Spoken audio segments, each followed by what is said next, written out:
Swayam Prabha. Digital India. Educated India.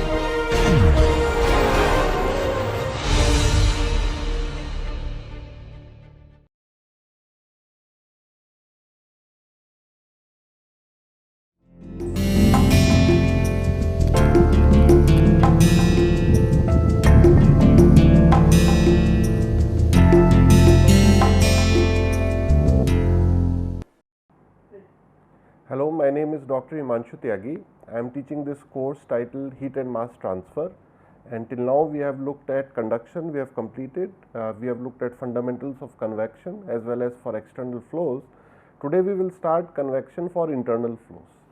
So today will be lecture number 18, and this will be the first part for forced convection in internal flows. Before we start, let us do a quick recap of what we had done yesterday, which was lecture number 17. So, we had looked at the differences in laminar and turbulent flows and explained with the help of these figures given over here, and then based on this analysis we had looked at the fluctuations which are observed in turbulent flow but are not present in laminar flow. So, these fluctuations lead to a fluctuating component of any parameter that we are studying. So, we started off with the x direction velocity, it could also be y direction velocity, it can also be fluctuations in temperature, pressure as well as density. And what this leads to in our nature is very interesting phenomena, which is the additional shear stress is observed, which is known as the Reynolds stress. So, I am highlighting all these things with orange color, also known as turbulent stress. So, what is the net effect over here is that the apparent viscosity of the fluid experiences a rise, because there is the viscosity of the fluid, but there is an additional turbulent viscosity component which comes in. And this we have observed when we are trying to do some rigorous mixing of some particular material inside the fluid. For example, I am trying to mix sugar in water or salt in water. The amount of turbulence that I generate higher and higher, it enhances the amount of mixing significantly. So, that is mass transfer over here. It also enhances momentum transfer, and then we looked with the help of these three rapidly developing turbulence levels from 0 to low to medium to high, that these fluctuations kind of increase. And then we have seen that one of the viscosity is the fluid property that we are familiar with, and the additional viscosity is the flow property. So, I can kind of tune it. If the flow turbulence is very low, then the mu t value is 0. If that value increases the turbulence value, then this mu t also increases. So, engineers are glad to have that thing, so we can control it. I think one more thing we had written over here, yeah, it is not given. We had also looked at the increase in thermal conductivity as well. So, K is the thermal conductivity of a material. It experiences an increase in the form of this particular term over here. So, the turbulent thermal conductivity comes into play. So, this we have also looked at in yesterday's lecture.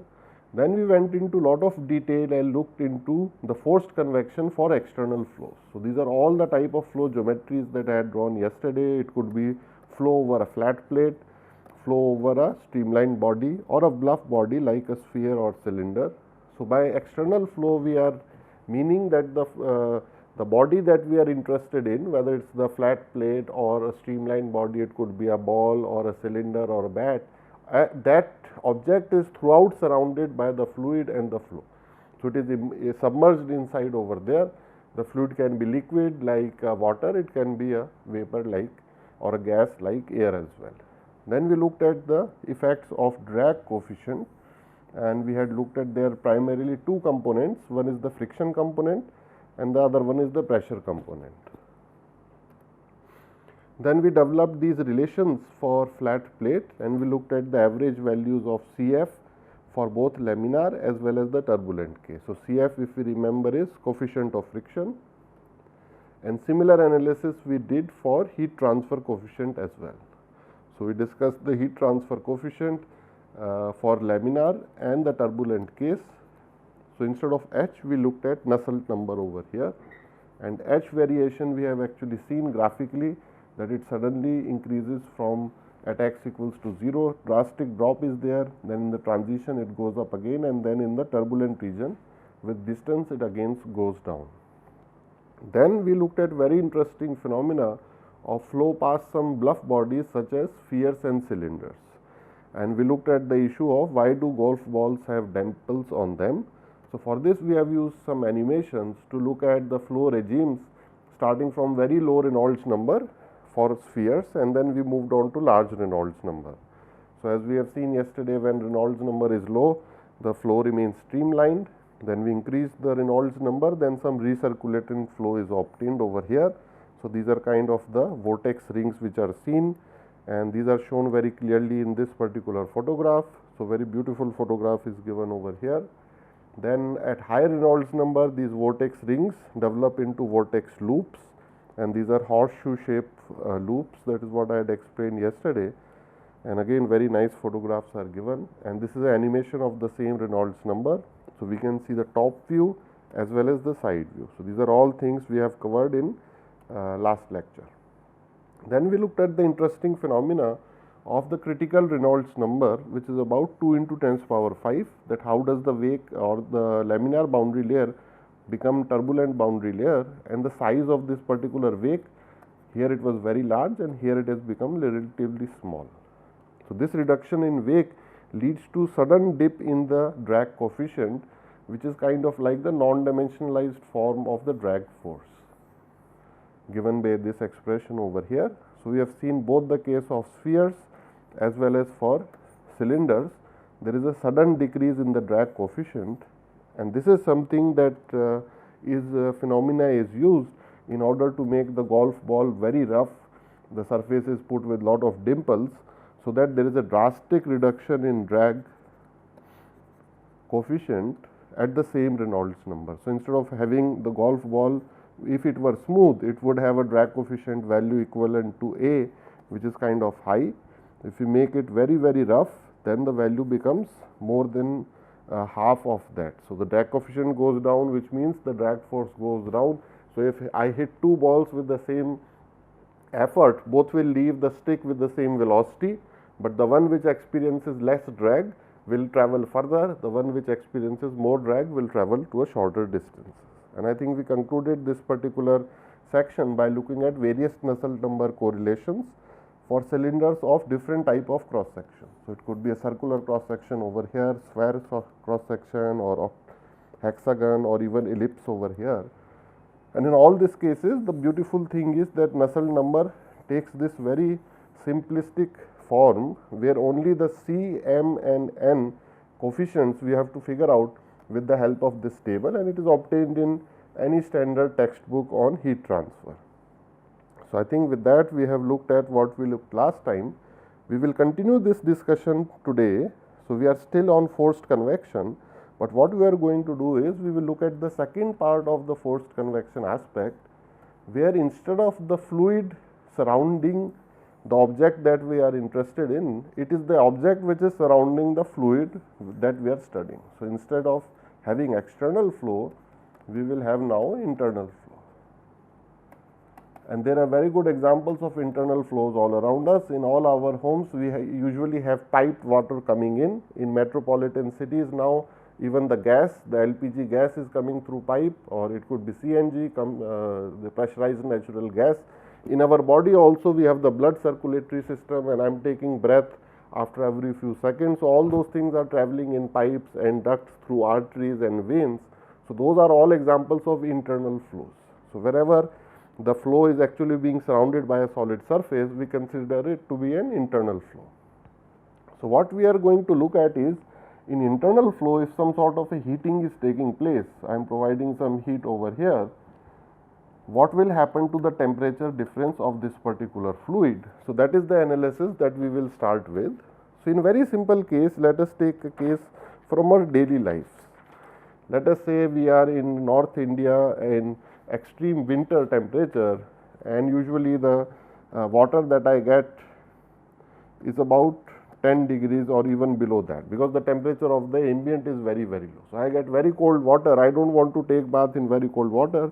So, I come up with a very simplistic design of a geyser, which is simply a long copper pipe in which I enter. So, I will say this is the inlet temperature of the water. which is equal to TW, which is equal to 10 degrees, and I want to heat it in such a way that the outlet temperature is much larger. Let us say it becomes 40 degrees or 50 degrees. So, I have a tube, a long tube or a long pipe in which water or any other fluid enters from the left hand side, and I want to heat this whole tube. I will figure out how I am going to heat it with the ultimate aim that I want to achieve hot fluid at the outlet. So, this is what I have shown in the schematic over here. So, if in a very simple design I can just purchase some resistance, put it all across this copper tube and just pass some current through it. So, if some current I goes over here and this whole wire have a resistance R, the power which is generated over here, I will write it capital P, is equivalent to I square R amount of watts. And if I do some sort of a insulation all around over here, so I am putting certain amount of insulation all around the pipe as well as the electrical wire. So, I have insulated this whole thing. So, then all this Q dot, this is also in terms of Q dot, all that heat whichever I am providing is actually going to the fluid.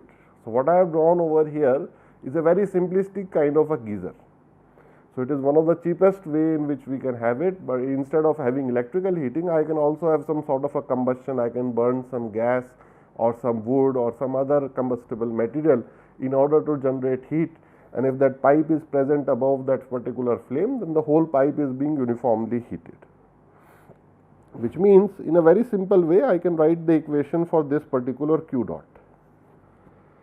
So, this whole Q dot I hope the students have understood. I have figured it out equivalent to I square R, and this whole thing is in watts, and I can also convert it in this particular form, that it is equivalent to the increase in the internal energy of the fluid.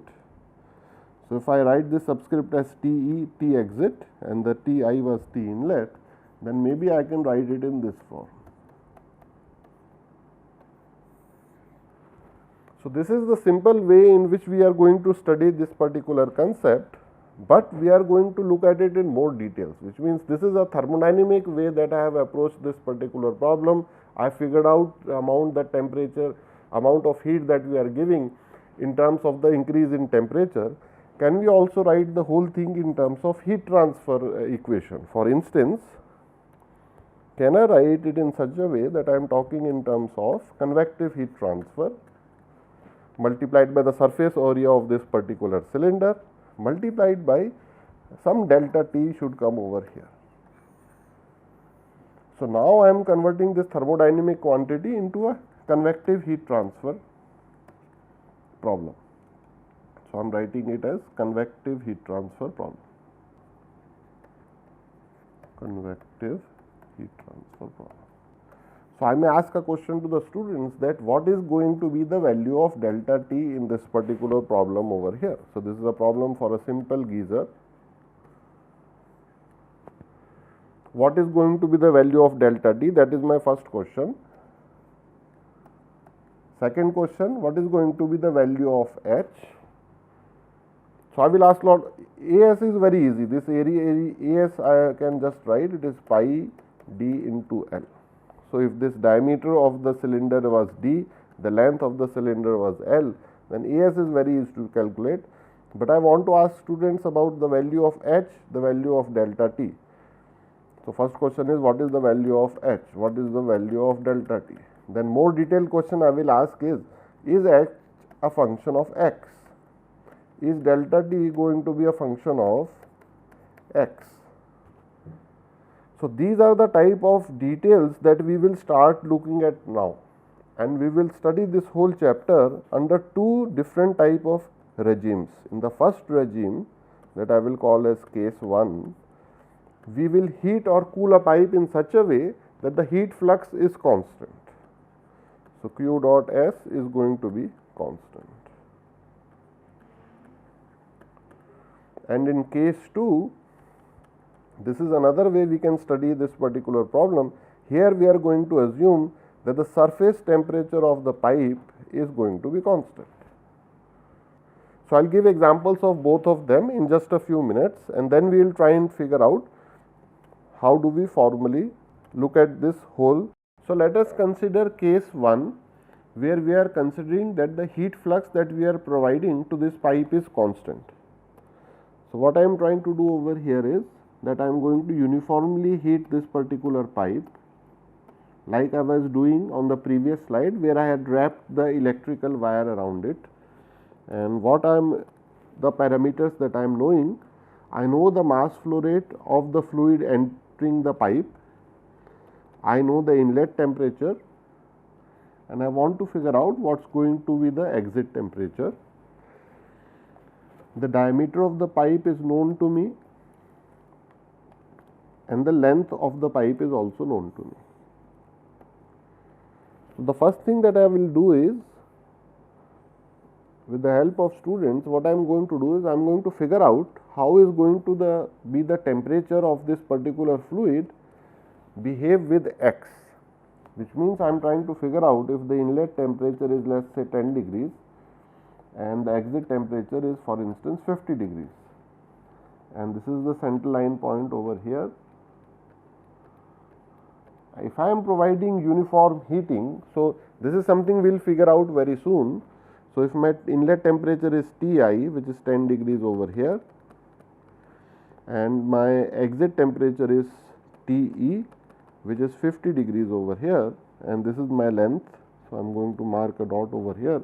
So, what we are going to see is that we will figure out that there will be a linear increase in temperature, and this we can figure out in this way, that as soon as the fluid enters, at each centimeter increase of the length, let us say the whole pipe length is 10 centimeters. So, each centimeter means that it will have 10 intervals of 1 centimeter each. So, I am just discretizing the whole pipe into 10 sections. So, in the first section it will figure out, it will experience certain amount of heating, because it is flowing with uniform velocity.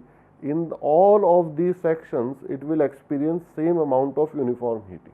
So, let us say in the first section, when the fluid enters at 10 degrees, it comes out at 11. So, which means 1 degree temperature rise is there. So, in the second section also 1 degree will be there, third also 1 degree. So, it will be kind of a linear slope. That is what we have drawn over here.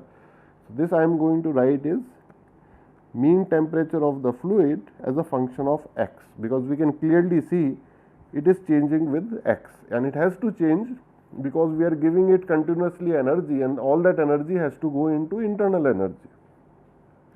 Another thing that I will draw over here is, so let me first draw and then ask the question, that let us say I draw this another curve over here. So, this is again a straight line that I am drawing, straight line, and it is parallel to my previous line, and this will be the surface temperature of the pipe, which means the black one is the mean temperature of the fluid. So, in a little while I will define what is mean. So, I will just figure out that this is this particular temperature. Let us say this is Tm at the half distance, so L by 2, and I will make a purple dot on top of it. Let me say this is the copper pipe temperature over here. So, this I will call as the surface temperature Ts, and because this dot is at the half distance length, so I am saying this is at x equals to L by 2. So, this is the value of L over here. What I am talking about is this mid plane over here, L by 2. So, I will make a dotted line over here. I can even put some numbers over here.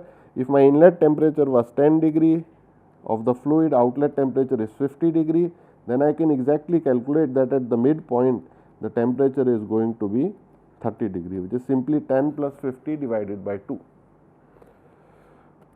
The thing which is unknown right now is this particular line. How does the value of Ts change?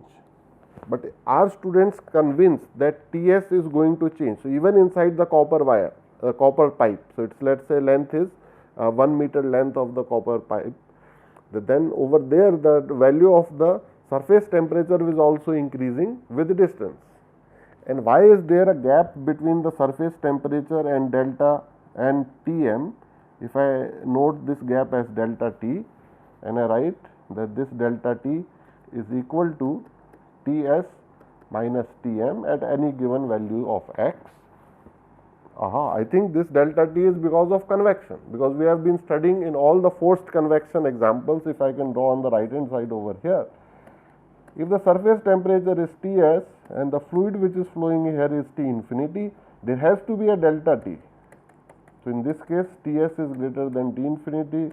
So, I can calculate the value of H. I can write the expression like this, which means can I write the same expression over here? So, the answer is exactly, we can do that. I can write Qs, which is heat flux multiplied by area. So, this whole thing comes out in watts, and this is equivalent to the convective heat transfer coefficient multiplied by the surface area of this particular pipe multiplied by delta T, and this delta T is same as this thing over here. The units for this thing is in watts. So, now we are slowly starting to see that when a fluid is flowing in a pipe or a tube and we are heating it with length, its temperature is going to rise, and this is something we have always expected, that is how the fluid temperature should go from 10 degree to 50 degree. Now, another way can I also define this particular value from thermodynamics. I know the mass flow rate of the fluid, I know its specific heat, and if I know the expression for the exit temperature and the inlet temperature, I can just write that this is Te minus Ti. So, both these quantities actually turn out to be equal. So, this thing is equal to this thing over here, and this will give us lot of knowledge about delta T, about H also, and other parameters as well.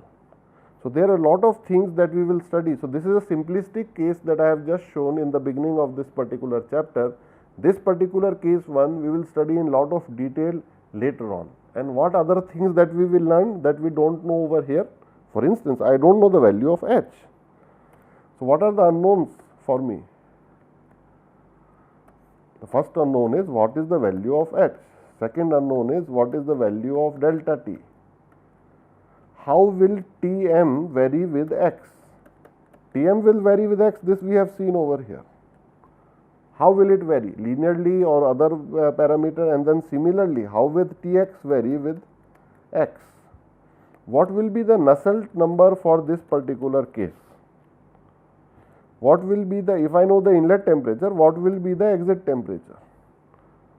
And one very important parameter that we have not looked at right now, inside this particular pipe, what will be the velocity profile?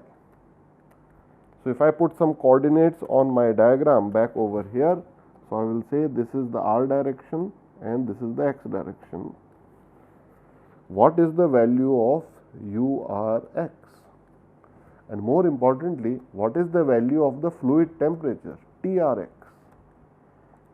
So, these are all the unknowns that we have to figure out. Then one last thing which we have not even talked about right now, what will be the effect of the entrance region? So, we will define there is something called the entrance region of the pipe where the flow is not fully developed.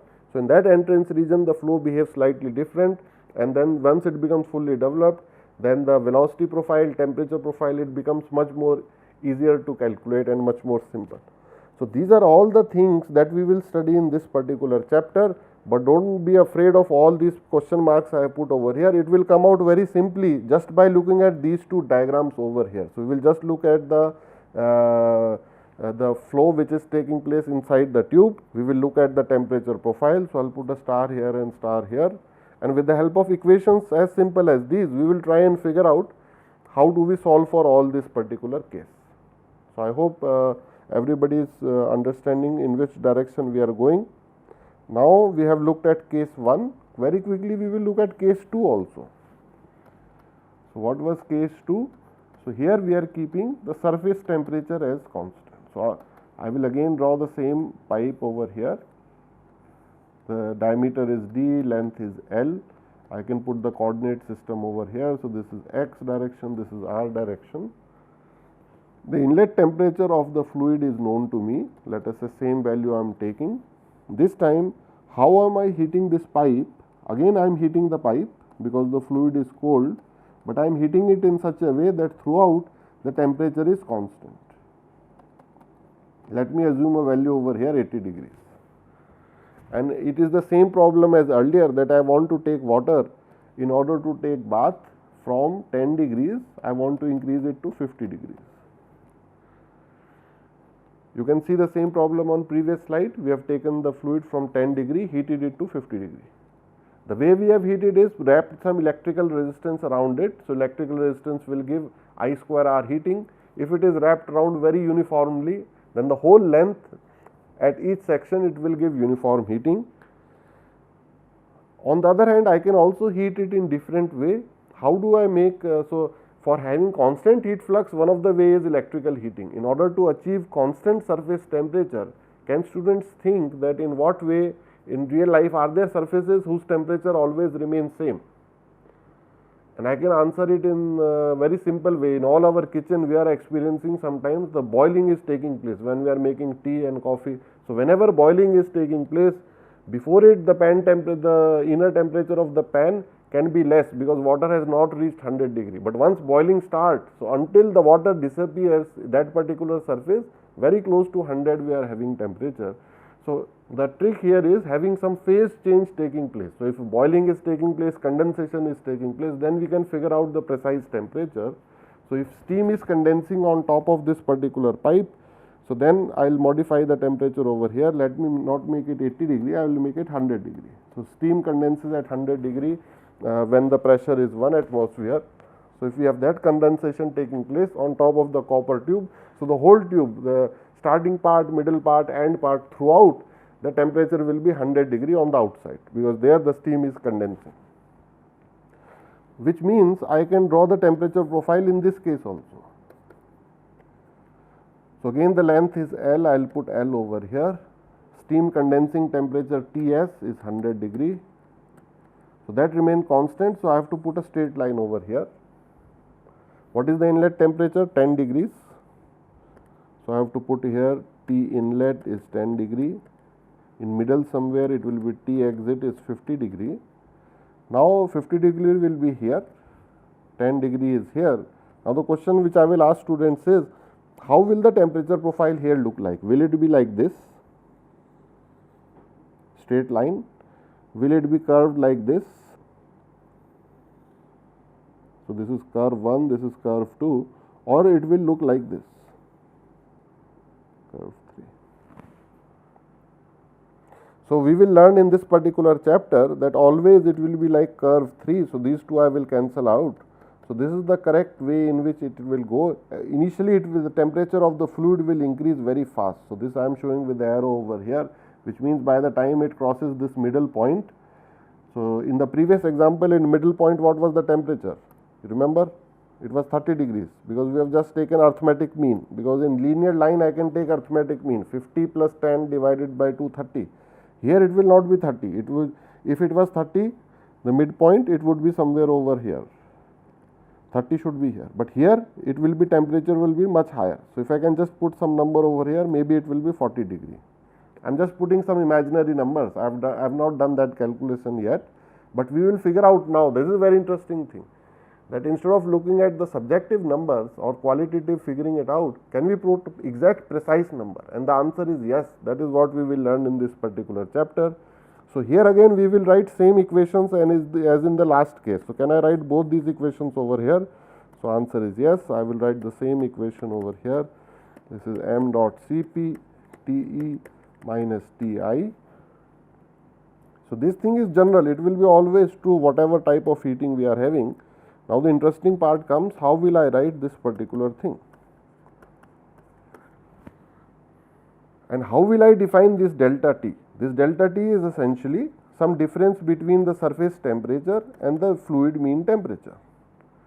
In the earlier case, the fluid mean temperature and the surface temperature both were increasing. So, we have a parallel line. So, delta T is very easy to find. Throughout the delta T is constant, isn't it? Here, if I ask students, they will say, sir, delta T is much greater here, little less over here and very less over here.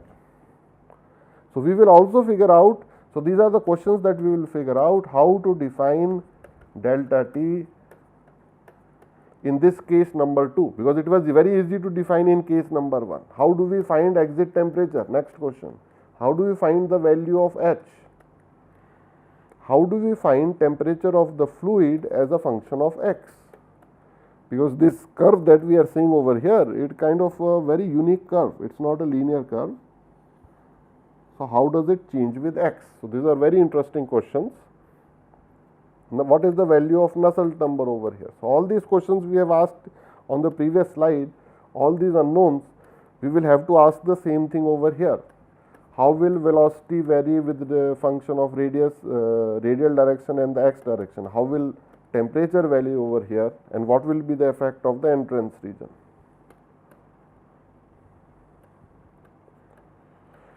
Now, I have just given the introduction for this particular chapter with lot of information, and I think concept is clear in the mind of students now. Now, let us start it formally from the very basics, and now we will try and see when pipe flow takes place. First question we will ask is, what is the velocity profile inside the pipe, whether we are heating or not, because when the flow is laminar, it will have a particular velocity profile.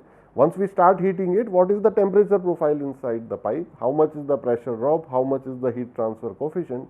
Then we will start applying some boundary conditions and solve for each of these in an exact form. So, I hope the future plan is clear to the students. In the next 2 or 3 lectures, this is what we plan to do. So, we will start with the very basics first. So, the first basic question we will ask is, if laminar flow is taking in pipe,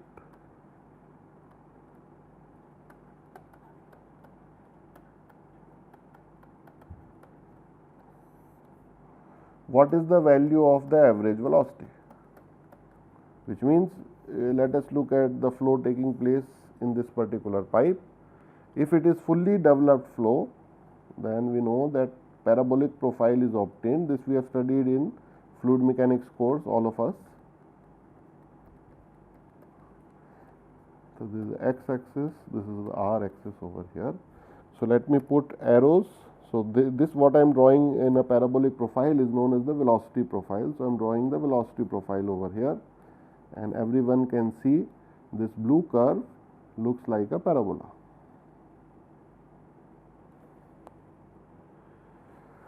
Let me put the radius value over here. So, instead of diameter, I am going to call it twice of radius.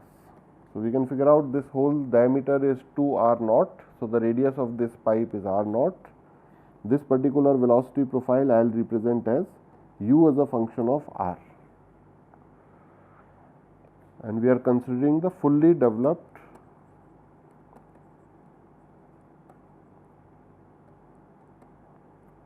laminar flow. And why do we want to calculate this average velocity is that in reality it will have a parabolic profile like this, but for engineers it would have been very easy for calculations if the same thing which I am drawing over here would have been slightly different, and instead of being like a parabolic profile over here, if it was straight profile like this. Why would it be easier? Because then here I will just write u r is a single value v average. Why? Because this arrow length here represents the average velocity. For here I have to write slightly complicated function. So, it will become V max multiplied by 1 minus r square divided by r naught square, where this capital R naught is the radius of this particular pipe. So, engineers want to keep things simple. So, they want to figure out, is there a way to convert this particular thing over here, keeping one thing constant. And what is that thing constant? Mass flow rate I cannot change. If the mass flow rate is m over here, I cannot make it 2m or m by 2 over here, it has to be same. Which means what I am trying to figure out over here is that in the same profile over here, if I can show that if this point represents V max, then what is my V average velocity over here? So, how do I do it? So, I have given some hint already. The hint is, let us keep both of the mass flow rates same. So, if I call this as m1 and m2, then the equation I will write simply is m1 equals to m2. If I am trying to figure out, let us say there are 12 students in this class, what is the average marks of the student, then I will just take the total sum and divide it by the number of students. So, in the case whether I say that there are 10 students and the average is 70%, so then those marks cannot change, the total marks of the student, whether I say 7 into 7, 10 into 70 is 700 marks.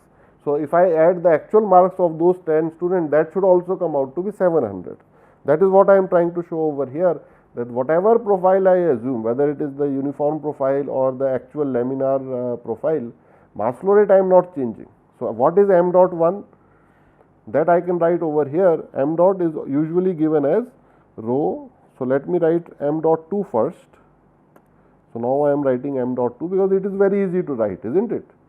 So, if the flow velocity is uniform, then mass flow rate is simply rho A into V.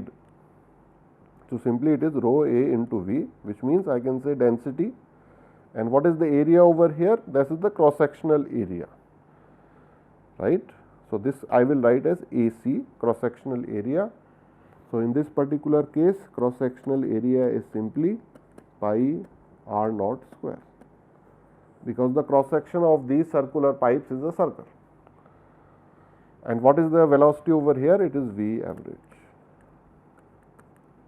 So, this is the value of my m dot 2, which is easier to calculate, right. That is why I have put it on left hand side. Now, let me write the expression for m dot 1.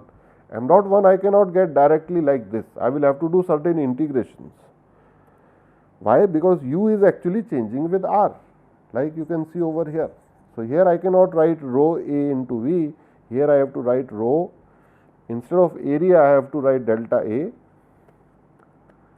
and instead of velocity I will write this term over here. So, u r I will take from here and put it here. So, this is a function of u r, and I am integrating for over area.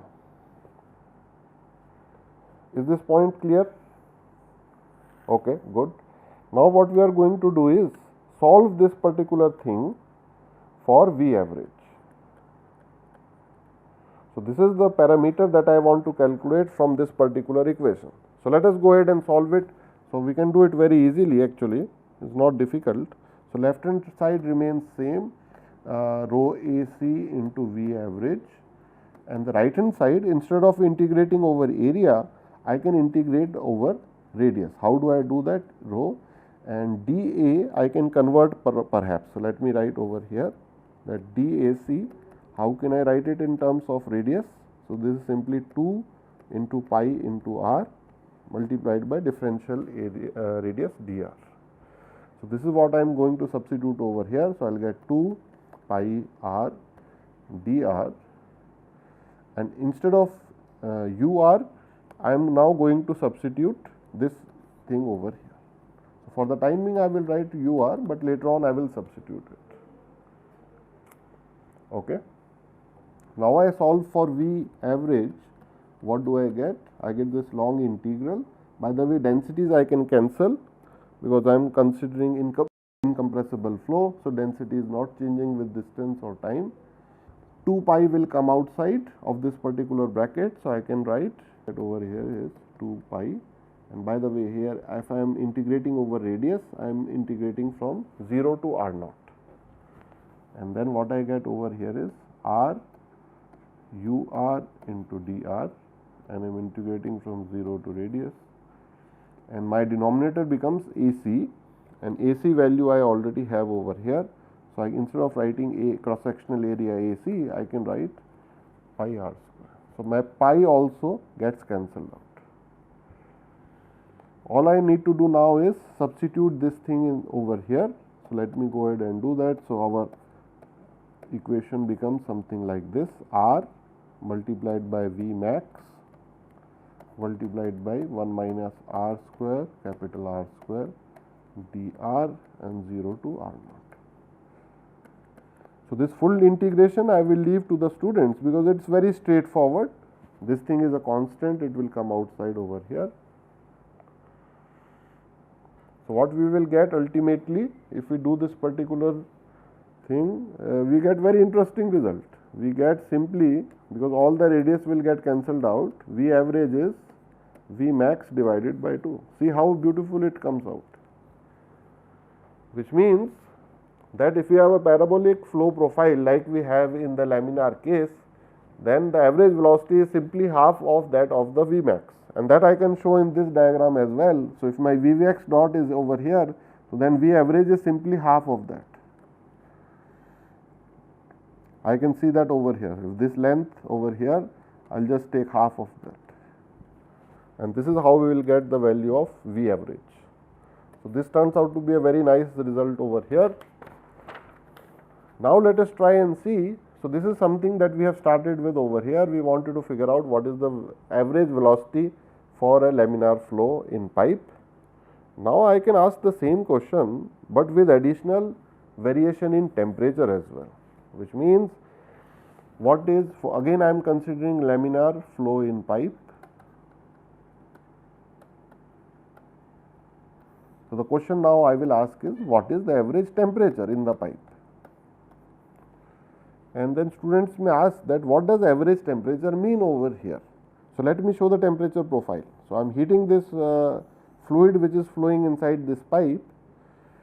If inlet temperature is 10 degree, let us say it is 10 degree, the fluid enters in such a way that I can draw the temperature profile like this. So, throughout the temperature is 10, it is 10 here, 10 here, 10 here.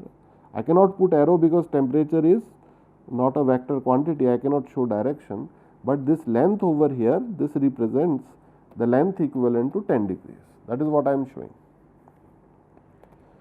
Now, remember, we are doing heating from all the sides. So, this pipe is being heated in such a way that when this fluid exits from this point, the exit temperature is 50 degrees. That is what we wanted, right? But it cannot happen that the fluid which comes out has temperature 50 degree like this. Let me make it, if it was 10 earlier, 50 will be longer, right? It cannot be like this. And the question I will ask to student, why is this like that? So, we will figure it out in later sections, but it so happens that somewhere in between we will have a temperature profile like this. And this seems logical because near the wall, what it is showing, both sides near the wall. What does near the wall mean? Over here and over here, the temperature of the fluid actually reaches the temperature of the surface. So, this is Ts over here, this length over here is Ts. So, the temperature of the fluid will look like this, and I can draw the opposite case also. Here in the pipe we are heating the fluid. What if we were cooling the fluid? So, if I am taking the heat away from the pipe, if I am cooling the fluid, in that case what would happen? The fluid would enter, let us say over here, with temperature 30 degree. So, I will draw longer lines over here. T inlet was 30 degree and exit may be low. So, maybe it can be 0 degree over here, very low temperature. So, what will happen in between? Between the temperature profile cannot remain like, by the way, this I will cross over here because this is not the temperature profile at the exit, this is just imaginary. So, over here what will happen? The fluid near the sides will have lower temperature than that of the middle. So, here the temperature profile and it will also be reduced. So, what I will draw is like this. So, here the length we can see it is much less than, this length is less than 30 degrees over here. So, if this becomes 20 degree over here, the length of the lines has to reduce. So, I hope that point is clear to the students. Now, here how will we define this T average? So, some sort of somewhere in between we are trying to figure out. T average is that average temperature which I can assume throughout this particular radius. Now, the question is, how do I calculate the value of T average? Which trick will we use? Which balance should we use? When we wanted to calculate average velocity profile, average velocity, you remember we equated two parameters. We said m dot 1 is equals to m dot 2 because mass flow rate I cannot change, I have to keep it same. Here the energy content of the fluid I cannot change, whether the temperature profile is concave, convex or straight, I have to keep the energy content same. So, how do I do that equation? I will write E dot 1 is equals to E dot 2, which means E dot 1 is for that average temperature profile and E dot 2 is for that one where the temperature profile varies with R. and in both cases I can write it in function of m dot Cp into T average. This will be the left hand side over here. From E dot 1 I get this.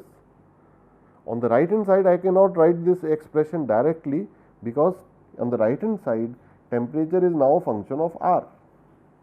It is varying with the, it is just like that example. If the marks in the class are varying, I cannot just take marks of one student and say that is the average marks. I have to add all of them, then divide it by the number of students in order to make sense. So, here what I have to do is I have to calculate the energy of the whole flow, and energy of the whole flow, if it is function of R, then I have to integrate. So, this is how I am going to write that expression. So, that expression is long, so I will write in the next line over here. So, mass flow rate I will convert, m dot we can always convert into rho into A into velocity. Velocity itself will be function of radius, that makes the problem even more challenging. So, how will I write that one? So, I will write it in this way, multiplied by area. So, I will maybe rearrange it in different way. I will say this is rho u into A. This is my mass flow rate multiplied by Cp multiplied by temperature variation. So, you can see there are a lot of variables which are as a function of R. Maybe I will write them with a different color, so that it becomes clear. So, u is a function of R and T is a function of R, and later on we will figure out dA also is a function of R. Rest are constants. So, this left hand side is equals to right hand side, provided we integrate over area. So, this is the equation which is going to give me the value of T average. That is what I wanted from here, that what is the average temperature profile inside the pipe. So, again this equation looks complicated, but if we integrate it, it will become very simple. And the equation that we finally get is that average value turns out to be 2 divided by V average R naught square, and this integral we have to use over here, T R U R into R d R.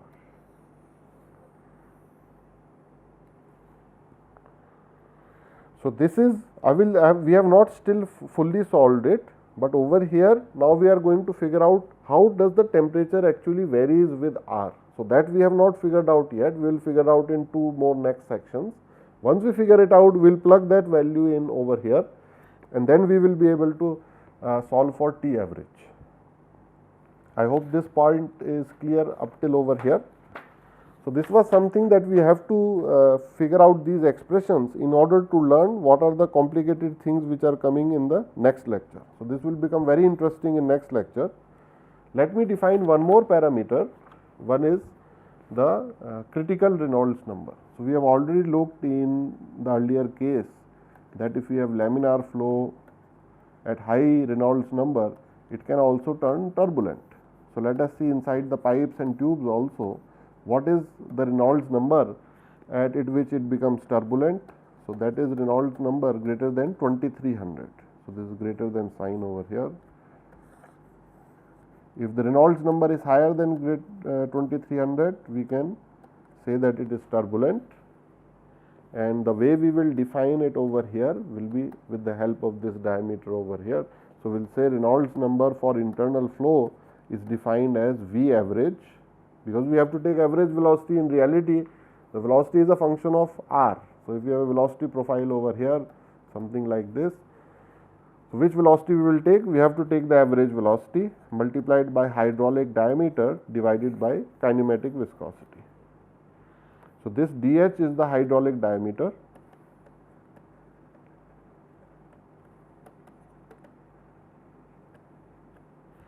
and it is defined as 4 AC by P. So, AC is the cross sectional area and P is the perimeter.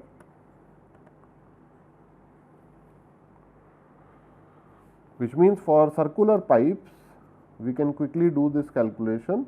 So, hydraulic diameter will simply be 4 AC by P. For if it is a cross section circle with radius R naught.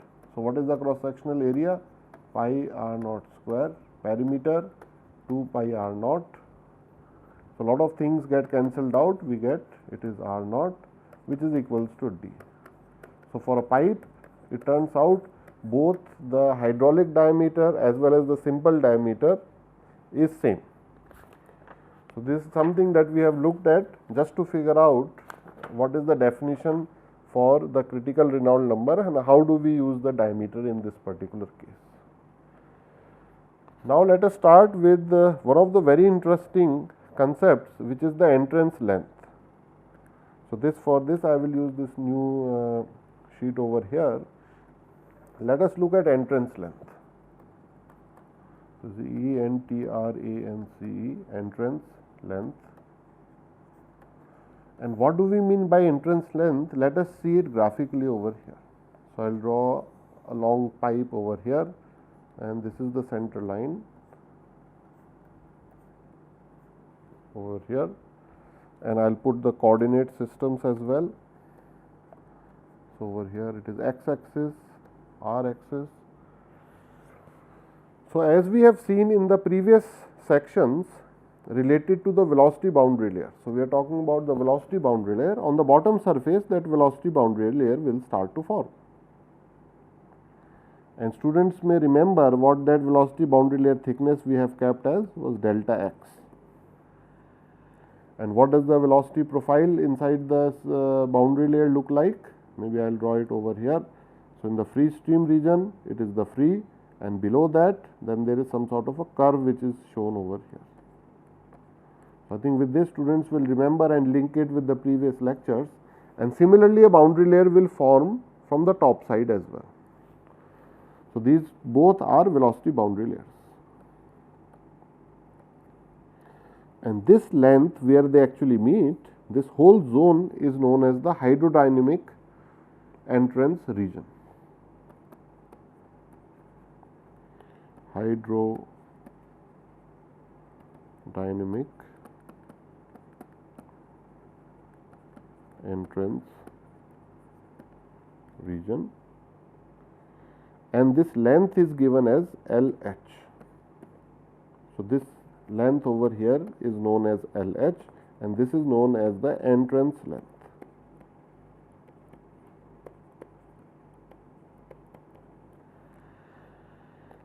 Once the flow has reached this particular point, any point after this section over here is known as the fully developed region.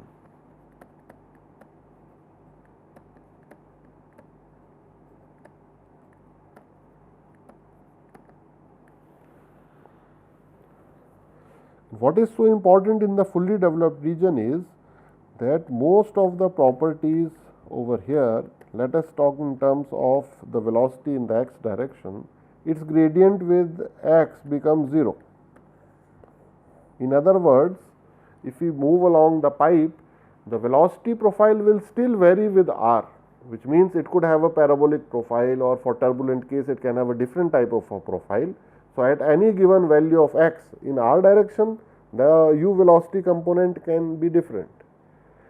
But at the same r, if you go along with the x direction, once that value is fixed, at every given point of x it is fixed, which means if I draw the velocity profile over here, it looks like this.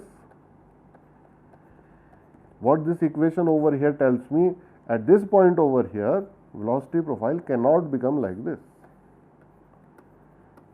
It cannot happen. What will it have to be? It will have to be the same as this one over here, exact same. In other words, we can say now the flow is not changing with x, it has fully developed, and that is what we are seeing over here, that del u by del x is 0, which means all the components of velocity we can now write simply as it will simply be a function of r, and this thing is true because of this. So, I will say because of this,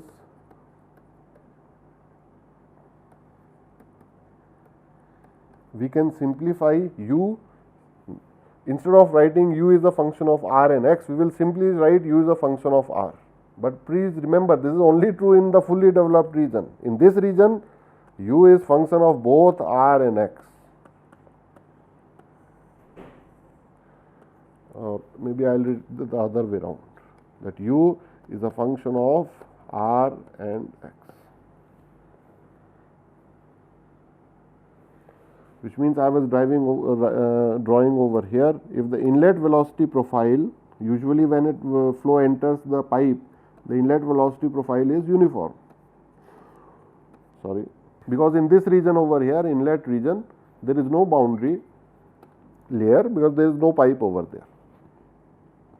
Then when it comes over here, then between these 2 points the flow is uniform, it is a straight line like this. Then again over here it becomes tapered, and at this particular point and this particular point and this is a cross. So I am writing just we have shown other way around. Do not believe this one, this is correct and this is correct. And this entrance length expression also we can write. It turns out to be, it is very closely related to 0.05 Reynolds number times diameter. Okay. So, if I know the Reynolds number of the flow which is taking place inside the pipe, and if let us say Reynolds number is 10,000, I will just multiply it by 0.05. So, I think what I will get is 500.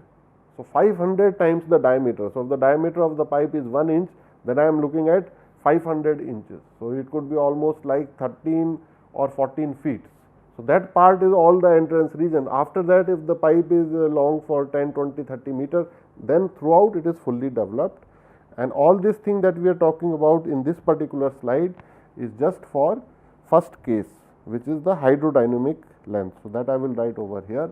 Whatever we are talking in this particular case is the hydrodynamic.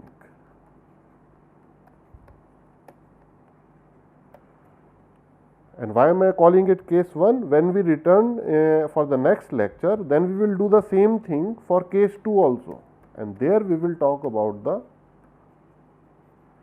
thermal entrance region. So, I would encourage students, before returning for next lecture, try and draw the same thing. In thermal entrance region, we will have the same pipe, but instead of drawing the velocity profile, sorry, this is the mid section point.